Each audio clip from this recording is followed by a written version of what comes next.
Okay, anong oras? 2023 ng gabi.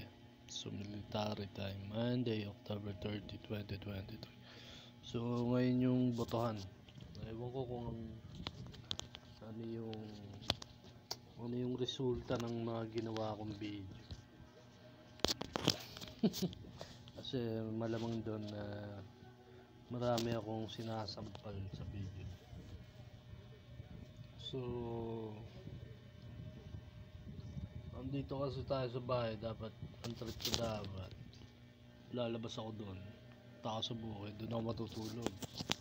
So nabitin yung budget ko hindi kumpleto yung budget ko, so susunod na lang.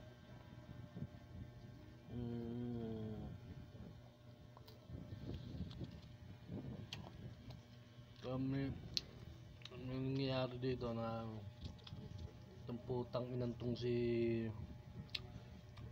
yung asawa ng may-ari dito sa bahay, nilalak tong pinto, so nandiyan yung mga ebidensya. Wala akong pakialam sa kanila, tangkin nila at sino pa sila.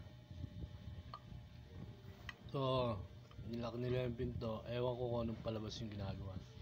Hindi ko kilala yung mga kakuntsaba nila dito, basta pinaalam ko lang sa inyo sino ang mga kakuntsaba nila, ang mga kalaro nila.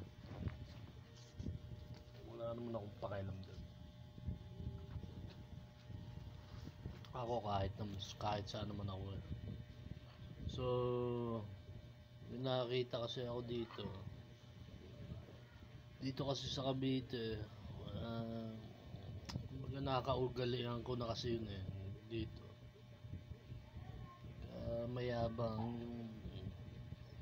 hindi naman mayabang, may yabang na nakakatawa, may yabang talagang nakakainis, diba? Totoo ba yun? May yabang na nakakatawa. Kunyari, kunin mo nga yung isa kang mahirap na tao, kunin mo nga yung posporo dyan sa ibabaw ng piano. Kasi ganun ang biruan namin nun mahirap kami nun. Kunin mo nga yung yung baso dyan sa ibabaw ng piano. Kasi yung noon, unang panahon, may piano lang noon, mayayaman na may piano lang noon. So kami noon, sobrang yabang nga namin. Kunin mo nga yung baso dyan sa ibabaw ng piano. So biro lang yun. So hindi naman kami talaga mayabang. So may nakakatuwang mayabang, may nakakainis na mayabang. Sino ba yung nakakainis na mayabang dito? Diba? Unang-una, sinong nakakainis na mayabang dito? Meron daw mayabang Gusto kong banatan yung mayayabang dito. Kasi puro yabang. Hindi ko alam kung ano yung pinagmamalaki ng putang yun. Kasi may nagyayabang dito kahit saan na puro napakayabang. Wala ka namang kumbaga, asa nga ba? Saan ka bang pwesto? Putang ina mo. So ito ang ginawa sa inyo ng mga iglesia ni Cristo. So lahat ng malalakas pinatira niya sa maliliit na tao. Katulad nitong ginagawa nila dito. Sobra kong lakas, hindi nila ako kaya. Makipagpatayan kasi ako sa kanila So mapatay ako, dadali sila talaga. Ang ganda ng subukan, pamagkasubukan. Alam nyo, kung hindi lang ako naawa, kung tarantado lang ako dati, baka siguro itong putang inang matandang to, baka pinatay ko yan. Siguro nakakapag-isip pa ako kahit paano. Dati may hinampas ako ng bote, hindi ko naman tinamaan malaki pa sa akin. tanungin niyo ako sa Ila, sa Librada Andy. Kung sino ba si Jan Jan doon. So, madami. Kahit saan ba, kahit saan ako dito. Spanish, Garms, General Trias, Artemio Rigarte. Tanong niyo ako doon. Elementary ako. So, hindi naman ako, mahilig kasi ako sa ano eh, yung ako daw si Superman. Ako daw si Super. So, mahilig ako magtanggol ng mga tropa na inaapin. Hindi ako may inaaping tao. Pinapatay ko. Gusto kong patayin yung mga inaaping tao.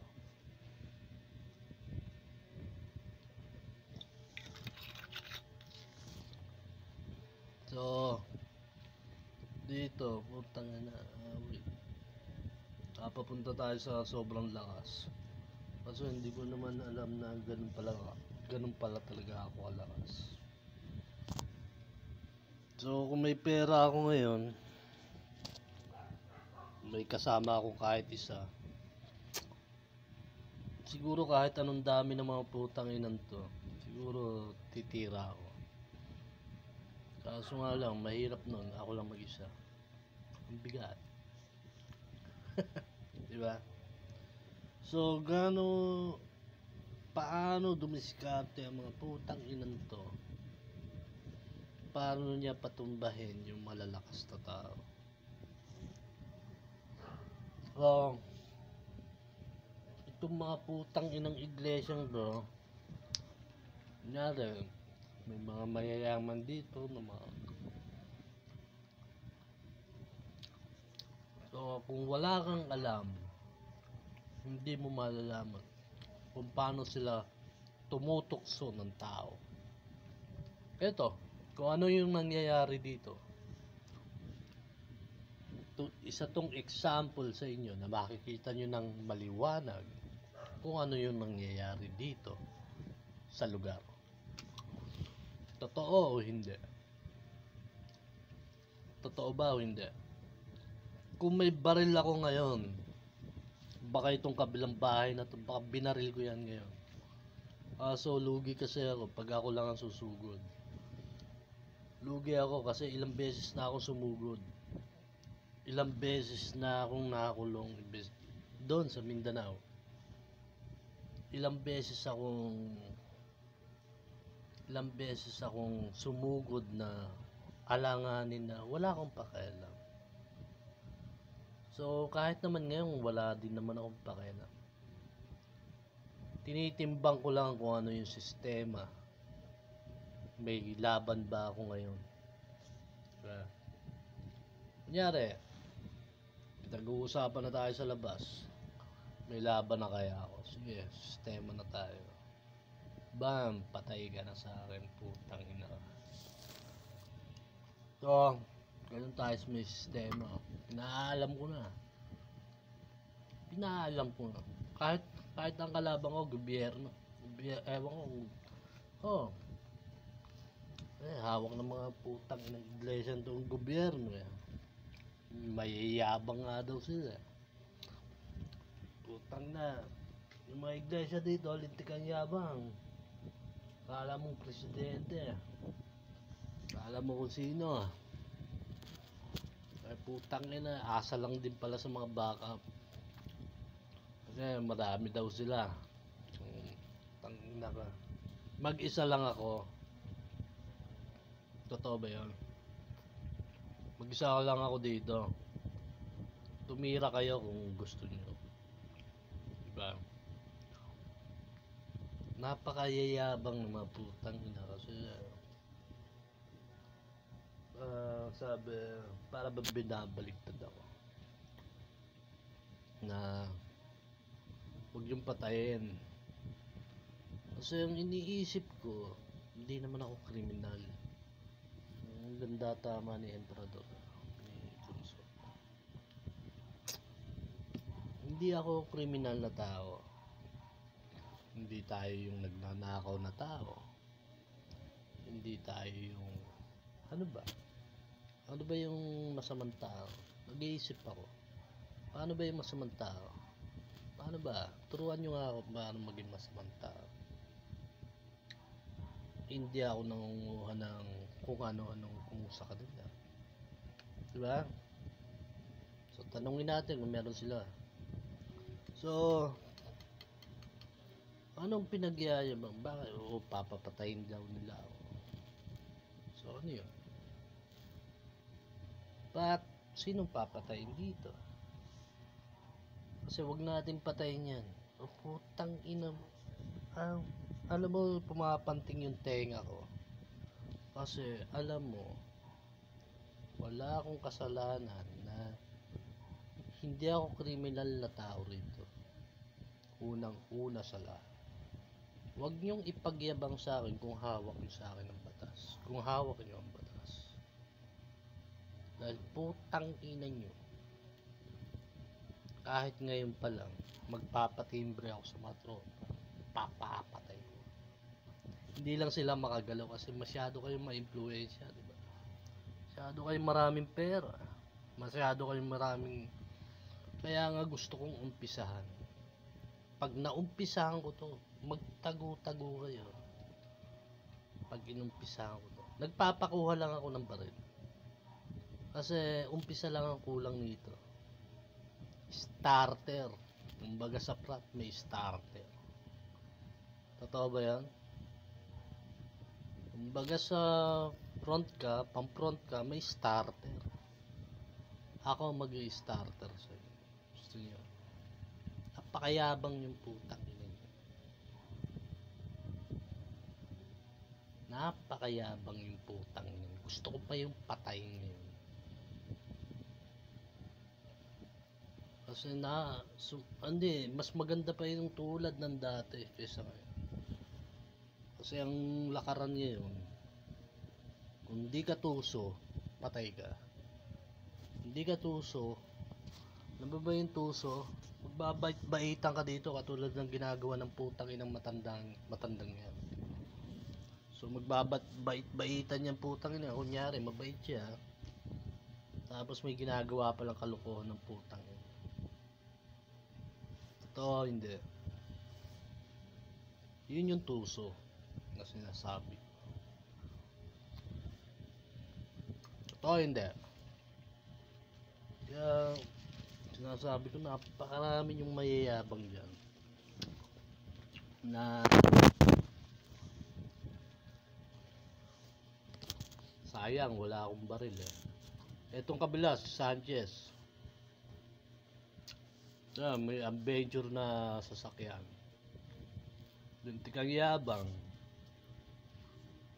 inuutusan yung mga bata ron. Bata pa lang, maliliit pa lang, tuso na. So nung bata kami, tinuturuan kaming paano gumalang, paano kami. Kaya nga kami tatanga-tanga nung pumunta kami sa Maynila. Iba pa lang ang sitwasyon doon. So kaming tatanga-tanga dito sa Cavite, pagpunta dito sa Maynila, sasabihin na natin ito yung totoong nangyari. Ano ba yung totoo? Pumunta kayo nung unang panahon, nung pumunta yung taga Maynila dito sa Cavite. Paano ba nangyari? Alam nyo, napakamabait ng mga taga Cavite noon. Sabihin ko sa'yo. Kaso pumunta yung taga Maynila, nasa pawan ng kung ano-ano, nag-iba ang ikot dito. Noon dito, may magawa ka ng hindi maganda, patay ka na. Ngayon may magawa ka ng hindi maganda, okay ka pa. Kasi noon, uso kasi yung ano dito, ubusan. Pag may atraso ka, gawan mo ng paraan. Pag hindi mo nagawa ng paraan, uubusin ko lahi mo, putang ina. Ganun o. Totoo ba yun? Hindi ko inabutan yun, mga lolo ko. Yun sila mga may inabutan. Paubos ko kaya yung lahi ng Sanchez na itong putang ina. Pakayabang eh. Sino ba may kilala sa akin dito sa Cavite? Itong putang ina to.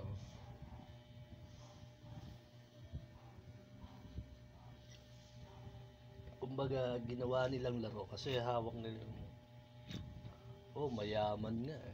Kasi sikat ng mga artista, gumamit ng mga artista. Vilma Santos, Nora Honor. So tuwan-tuwa sila sa mga artista noon.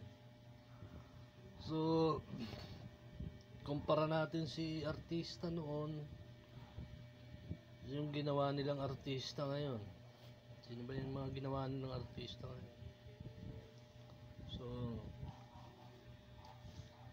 gaano sila kasikat? Siyempre, sikat na sikat. Tapos yung ginawa ng putang inang iglesia ng Diyos na mga dating daan na putang ina, may artista daw sila. Putang ina, ako pa yata ginawang artista, mga putang ina.